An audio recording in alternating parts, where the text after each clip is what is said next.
All right, good afternoon, ladies and gentlemen. So what I have here is I have a Milwaukee wet dry vac that we're gonna be doing a filter change out on. Now, this is the previous filter that I used for it. And as you can see, it is pretty nasty in there. It's pretty safe to say that I used the vacuum cleaner for its intended purpose. Now, what you don't wanna do is you don't wanna use the wet dry vac for wet applications without having a wet filter, because otherwise this is what your filter is going to look like.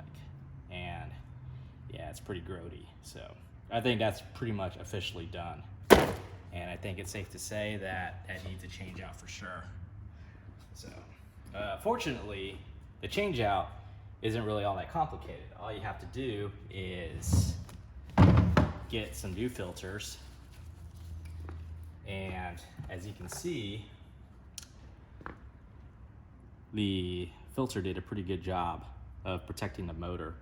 And there's even like a little ball cock in here, I guess, shuttlecock, I forget. I'm not even sure what the term for it is, but yeah, there's something in there that's supposed to meter the airflow. So anyway, and there you go, boom, that's it, brand new, ready to go. So anyway, this is gonna have to get cleaned out pretty extensively.